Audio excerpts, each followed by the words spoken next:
Hello and welcome to Networking Unleashed, Building Profitable Connections. I'm Michael Foreman. I am hosting, and I just want to tell you personal. Okay, so we're going to delve into both of those, but I have an incredible guest. His name is Frank Agin, and let me just tell you a little bit about him. The science of networking, big misses in networking, referral best practices. Frank Agin is president of AmSpirit Business Connections, which empowers entrepreneurs, sales representatives, and professionals to become successful and get more referrals through networking. He also shares, excuse me, he also shares information and insights on professional relationships, business networking, and best practices for generating referrals on his Networking RX podcast through various professional programs. Finally, Frank is the author of several books, including Foundational Networking. See all of his books through frankagin.com. So I just want to tell you, I want to welcome you, Frank. And I just tell us a little bit about yourself. Well, thank you for having me on Networking Unleashed. I really appreciate the opportunity. I live in Columbus, Ohio. I came here 40 years ago to go to law school. Never really had an intention on staying, but I got a law degree, got an MBA, met a girl, and started a job in public accounting. I was a tax consultant, which was a great job. It was great pay, just a great experience all in all. Michael, I didn't want to do taxes for the rest of my life, and most people understand that. I'll We run can into a few understand. where it's like, oh, why not? I didn't want to do it for the rest of my life. And so I decided to leave and go into private practice because I've always been very entrepreneurial. And a funny thing happened to me when I went into private practice. And the funny thing was that nothing happened. I had no idea how to get clients. They don't teach you that in school, high school, college, law school. They don't teach you that in the big firms because the work is already there. We just need you to come in as many days a week and stay as long as you can and just work. And so I'm out on my own trying to figure out how to make it happen. Most states have ethical requirements for attorneys, and one of them, and certainly in the state of Ohio, I think most states have this. Attorneys really aren't supposed to call people. We're not allowed to cold call. Advertising is very restricted. And so I'm like, how am I going to get business? This is the mid 90s. There's no LinkedIn. There's no email. There's no websites.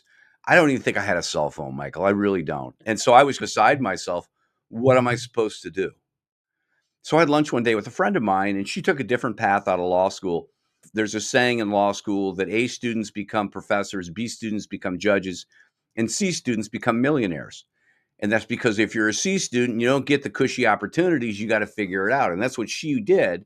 Is she figured it out right from the start. But I asked her, I said, what do I need to do to become successful? And she said, why don't you get into a tips club or leads group? I really had no idea what she was talking about, but there was an organization based out of Pittsburgh that was starting these networking groups, if you will. And through a couple introductions, I got invited to a meeting. They didn't have an attorney. They were really changed everything, to be honest. I showed up and it made total sense that you could lift your whole world up just helping other people. That's what you and I, that's what the whole essence of Networking Unleashed is, right? Everything you do is all about this, this mentality of just helping people and just trusting it's going to come back to you. And that's what these groups are about. And that really resonated with me because I'm good at talking about other people and talking other people up. If I start to talk about myself and self promote, I lose steam right away. So I really doubled down on being successful in that group. And I'll make a long story short. I had an opportunity to buy it at one point in the early 2000s, and I did. I enjoyed practicing law, but I could build something here. The law is always changing. And law schools are always pooping out attorneys every year, right? What you and I do is really unique. It's really unique, and you could really learn a craft and be unique. And so I stopped practicing law. I rebranded the business that I bought to AmSpirit Business Connections, started writing books, really becoming a student of networking. Why are some people successful and other people not? That person there is really outgoing, but they're still living with mom, right? That doesn't make any sense. And that person's a total introvert and he's crushing it. Doesn't make any sense. You and I know the answers, right? And there are answers. And so I just really started to lean in and learn these things. And then that led into me having a podcast, that's how you and I met, got you That's right. on, and lots of other things, all things networking. That's great. That's great information. Um, thing I've learned personally is whenever I go to a networking event or a networking meeting or something, I look to give, not receive. I look to give. I say to the person, you know what? I like you. I like what you do, how you do business. How can I make you more successful? How can I be a good referral source for you? And if I do that enough, what you said, what goes around comes around. So it definitely comes around. So, with all that being said, what was one experience that drove you to open up your networking career? What was that one thing? I'll be honest, when I had an opportunity to buy this, I would go from attorney to doing this. And I remember having a conversation with my wife and saying, you know what? If I continue being an attorney 30 years from now, I know what I'll be doing. I've seen the old codgers going into the law library. They don't have law. They sure they still have law libraries, but much of it's online anymore. Yeah, I've seen it. I know the end of the story. But if I do this, it's something very unique. And so I really embarked upon it as a business opportunity. Like, this is something unique. This is something I can do. This is something I can build. But what really fascinated me about the whole networking thing is that it touches every aspect of life. Sure. I have friends of my kids who, they're adults now, who are graduating and needing to get jobs, or have jobs and losing jobs and trying to find a next job. And I don't get paid for this, but I can lean into helping those people. And it's really applying the same sorts of principles to helping a small business person get business. It's okay, this is what you need to do to find a job. It's just networking. It's just these are Yeah. that we're never really taught, but we all have. We just don't know how to deploy them in the right way. And if you do, it's really powerful. So that was really neat for me. And it's true. And those personal skills, listen, like anything else, you have to practice, practice, Yep. practice, practice. And the more you practice, the better you get. The more networking meetings you go to, the better you get, you know? But in your travels, in your experience, what was your number one challenge? What really challenged you throughout your career? I think this is something that challenges everybody. Is this ever going to come back to me? Yeah, Right? yeah, Because it is a real leap of faith. You go work for a company, you work all week, and there's a paycheck at the end of the week. Maybe it's 2 weeks, but it's the same thing. I'm working, I'm going to get paid. The government's going to step in and help me if I don't get paid, or society. There's this faith that the turnaround between what you're doing and what you're getting happens quickly. And with respect to networking, as you well know, that's not always the case. yeah. Sometimes it's pretty immediate. I mean, you and I have just met. When I say just met, in the last 3 months, Right. you've been on my podcast. I've been on your podcast, and that's relatively immediate. And thank you for having me on. This is truly an honor, but it's also an asset for me because I'm out there on another platform. So it is a gift, and so there is somewhat of an immediate return there. So sometimes it's relatively immediate. Sometimes it might be years where somebody will come back and say, you know what, I heard you 10 years ago talk, and I, I need help now. Or even with respect to friends of my kids, I run this networking organization, and I have these kids. They're not kids, they're grown adults with spouses and houses and mortgage payments coming into the organization and being clients of my organization. And it's literally been decades in the making. Hey, you need to go and get in Mr. Agin's program. That's the biggest challenge has been just having the faith that things will come back to you, and you might not even recognize that it's come back to you, but it's coming back to you. Yeah, whenever you go into a networking event or meetings, that's what I've been saying all along. Really, people lost sight of what they have to do, and Yeah. they lost sight of how they're supposed to do it. This is going to sound very sexist. I apologize to everybody who's listening, but usually it's the woman that walks in and starts talking a mile a minute. And, everybody's like, whoa, stop. You know, what you have to remember to do is when you first, let's say, walk up to a table, you don't talk, you don't say a word. You listen. You listen for the conversation. You listen to what is this a conversation that I want to be a part of? Then Right. yes. Or no, it's not. You politely back out, you go to another table. But if it is, you wait for the opportunity for you to say something. Now, you've gone somewhere and you are supposedly the expert in your field. So what you say, I really hope, is something intelligent where at least one or two of the people will turn around and respond back to you. And that opens up your opportunity to ask them what they do, how they do it, and everything else. And remember, form. I don't know if you remember on our podcast, but form is family, occupation, recreation, and a message. You get to the same level. Keep all that in mind, and you let them talk, speak. And after a while, you say, that's when you come back with I like what you're doing. I like you. How can I make you more successful? And before you realize it, they're giving you all their information. And the best thing to do is to find a referral for them. Best Yeah. thing to do. Yeah, and it's really human nature. I'll share a story. This just happened a few months ago, but I retold it this morning, introducing two people. I had met a woman down in Jacksonville, Florida, and I was very impressed with what she did with AI. I reached out to her and I said, "Hey, would you please show me how I could be using AI to do the things you're doing for your clients? And I'd be happy to pay you." She said, "Don't worry about paying me. You don't need to worry about paying me. Right. I'll give you an hour of my time. You're out there doing this stuff, and it's only an hour of my time, and you're smart enough to figure this stuff out. If you need help beyond that, sure, let's just sit and talk about it." And I spent an hour with her, and I was just blown away by the things she was showing me. And the whole time we're talking, I'm certainly listening to what she's saying and taking notes, but just intermittently, it's okay. Who do I know that could use this person? Who do I know that I can introduce this person to? And it's just, these are things that are just barking in the background of my head. We are hardwired. She gave me an hour of her time. We are hardwired to reciprocate. And so when Absolutely. we do these things, good things are going to come back to us.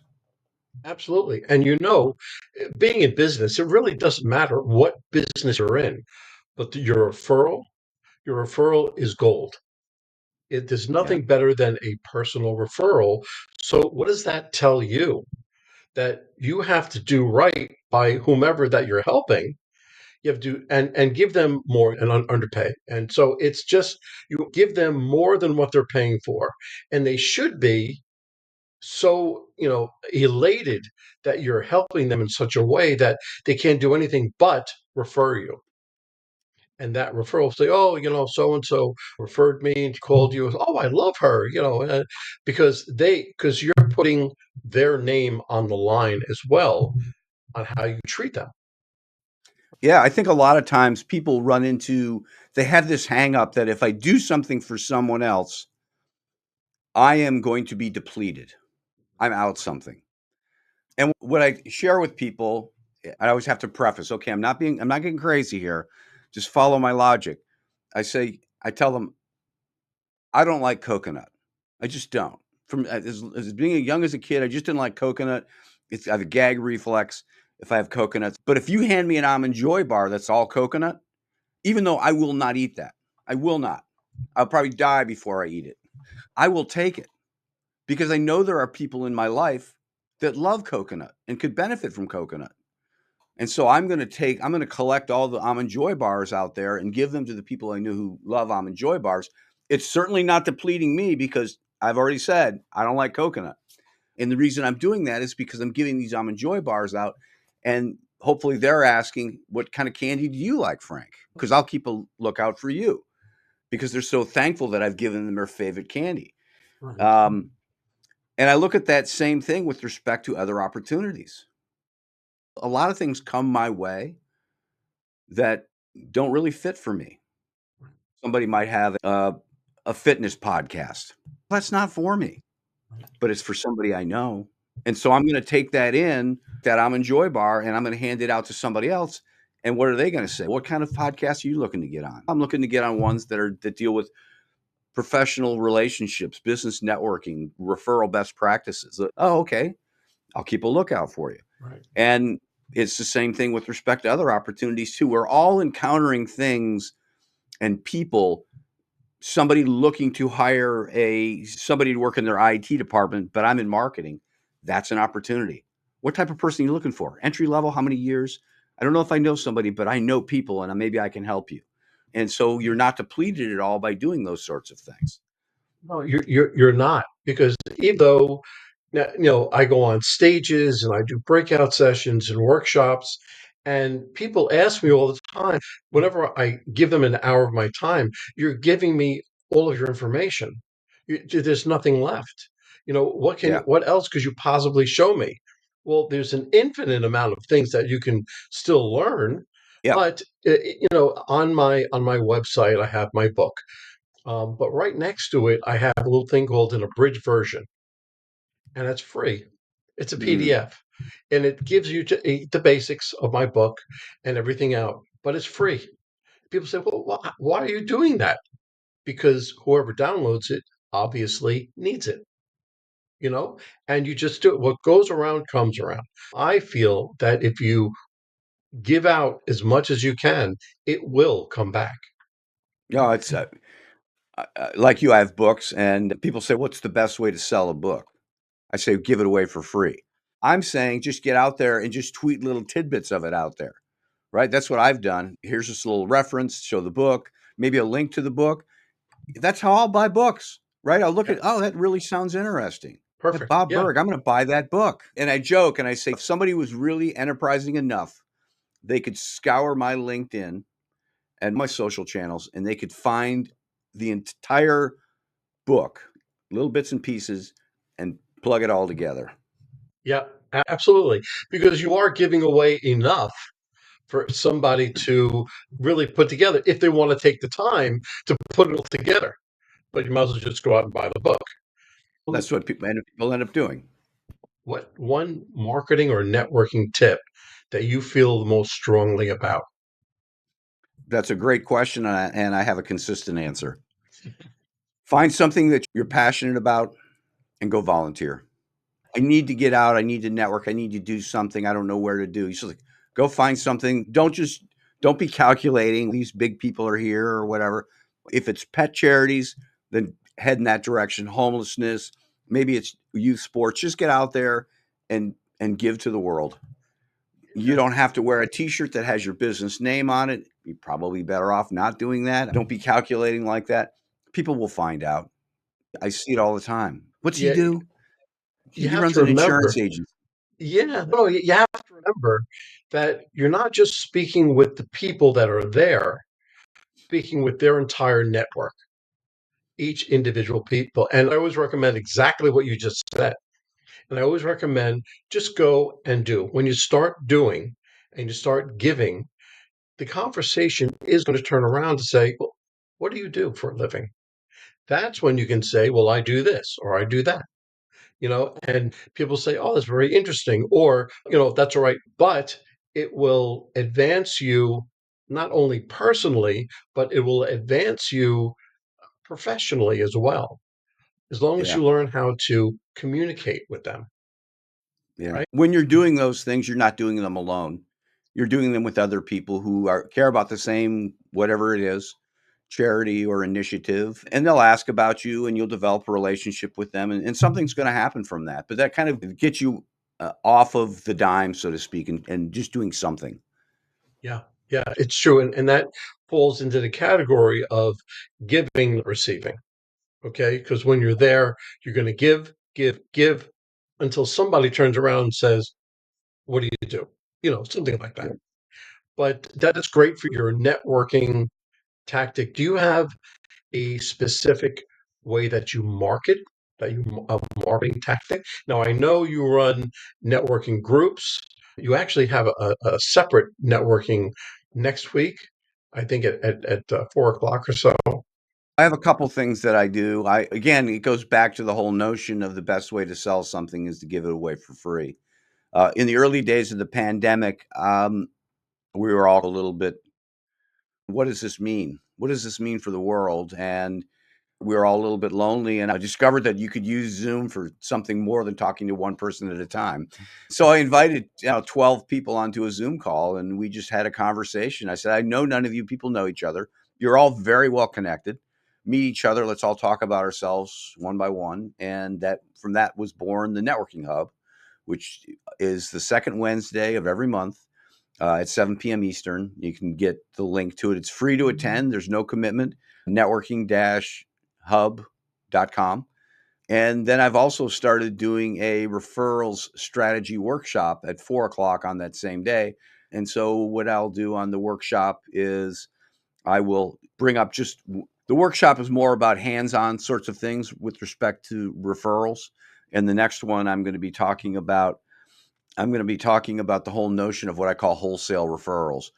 Basically looking for people that will lead you to multiple referrals. And I'll talk on that briefly and then put people in breakout rooms and they can have a conversation around that concept. So again, free to attend.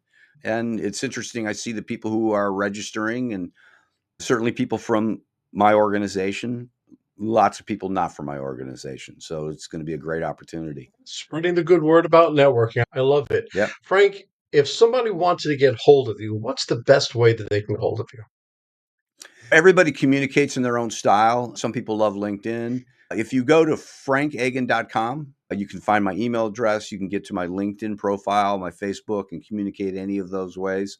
However works best for you. For me, email's the best. It's just easy for me to catalog and color code and put reminders and things like that. That's just me.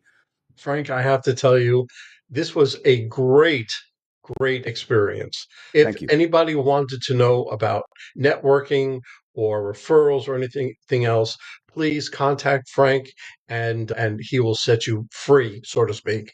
I personally will be sitting in on that networking event both at 4 o'clock and 7 o'clock because I'm very interested in networking in case you haven't realized that yet. But I want to thank you and good luck with everything.